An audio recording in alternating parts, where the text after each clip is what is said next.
Pero entonces, si tenemos un problema de déficit, ¿hay alguna alternativa a aplicar recortes para equilibrar? Tú lo has dicho, equilibrar. Déficit significa que el Estado gasta más de lo que ingresa. Para solucionar este problema podemos o disminuir los gastos, es decir, aplicar recortes, o aumentar los ingresos. Pero esta segunda opción siempre se entiende como una maldición y cada vez que se utiliza es para apretar a los mismos. El problema del sistema fiscal español viene de hace muchos años, de incluso cuando las cosas iban supuestamente bien. Durante esos años lo que se vino haciendo fueron bajar los impuestos e incluso eliminar aquellos impuestos directos a las grandes empresas y a las clases altas. Por ejemplo, el impuesto de la renta es progresivo, con lo cual se va pagando proporcionalmente más cuanto más se tiene, con lo cual tiene una serie de tramos con sus porcentajes. Lo que ha venido pasando durante estos años ha sido que se han quitado los escalones más altos, que son los que aplican a los ricos, a la vez que se van disminuyendo los porcentajes. Dejadme que os muestre esta gráfica de aquí. Podemos ver que desde 1995 a 2010 lo que tenían que pagar de IRPF, la gente con los ingresos más altos, bajó gradualmente desde el 56 al 43%.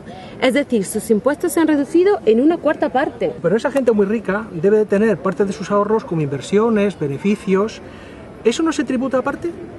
Efectivamente, esas son las rentas del capital o del ahorro, pero es que ahí la situación es mucho peor, porque si en el otro caso hemos visto que había muchos tramos, en este solo había dos y a unos tipos bajísimos. Por ejemplo, miremos esa otra gráfica, donde se puede comparar lo que paga un trabajador con el ingreso mínimo requerido para presentar la declaración de la renta frente a lo máximo que paga una persona que gana millones en conceptos de capital. Como podéis ver, estamos hablando de que el trabajador más humilde paga un 24% por los ingresos de su trabajo, frente a un 21% del más rico por las rentas de capital. Pero no suprimieron también impuestos, no quitaron el impuesto de patrimonio y luego volvieron a ponerlo. Efectivamente, quitaron el impuesto de patrimonio y también el impuesto de donaciones y sucesiones. Lo que pasó es que en esa época se dijo que ya no eran necesarios. Ahora se ha vuelto a activar el impuesto de patrimonio de forma temporal y con una serie de exenciones a las llamadas empresas familiares y sociedades patrimoniales que realmente lo hacen muy poco efectivo. ¿Qué pasa con los impuestos a las empresas? Bueno, el impuesto de sociedades es uno de los que más han disminuido su capacidad recaudatoria en las últimas décadas. De hecho, en 1990 el tipo máximo de sociedades era del 35%, pero actualmente es del 30%. Pero lo peor de todo es que durante estos años se han ido creando una serie de bonificaciones y exenciones que reducen esa cuota oficial del 30%. Así, según datos de la agencia tributaria, lo que realmente pagaron las empresas en 2010 fue el 16,7%. Esto es menos de la mitad de lo que pagaban hace unos años. Y no estamos hablando de empresas que tengan problemas económicos, que va, tipos como este lo estaban pagando bancos y empresas de comunicaciones que estaban facturando más beneficios que nunca. Las famosas SICAPs esas son impuestos a personas o a empresas. ¿Por qué se habla tanto de ellas? Las SICAPs tributan al 1% y son uno de esos inventos supuestamente para animar al inversor, pero que realmente se utilizan para eludir impuestos y sin crear ningún tipo de inversión. Dejadme que os muestre este otro gráfico, donde podemos ver el porcentaje que paga de impuestos un trabajador medio frente a lo que paga un millonario si hace uso de una SICAP. Bueno, como veis, la situación es realmente vergonzosa. Y encima se nos amenaza con que no se pueden subir los impuestos a estas grandes fortunas, porque si no sacarían el dinero del país.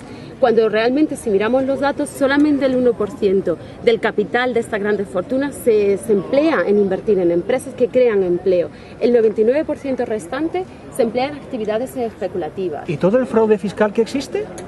El fraude fiscal total se estima en 90.000 millones de euros. Hay estudios de los propios técnicos de Hacienda que señalan que el 76% del fraude está en manos de grandes defraudadores, concretamente en empresas que facturan más de 6 millones de euros.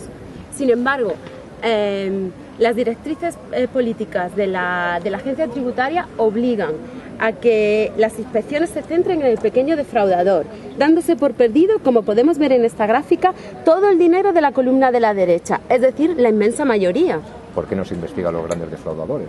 Pues mira, dan muchas excusas, pero ¿qué queréis que os diga? La verdad es que es falta de voluntad política. Y encima la famosa amnistía fiscal. no solamente se les deja escapar, sino que además se les permite blanquear el dinero con descuento. Se premia con descuento al que ha delinquido. Eso indica por dónde van los tiros. ¿Cuál es el impacto de toda esta pérdida de impuestos? Tengo aquí dos gráficas que muestran a los países de Europa y a su volumen de ingresos fiscales en 2007, antes de la crisis, y en 2010. Mirad dónde estaba España, es la columna roja, en 2007. Es cuando estábamos en una burbuja y había mucho empleo. En aquel momento, con todos los trabajadores cotizando y pagando impuestos, el modelo se mantenía. Fijaos qué pasa en 2010.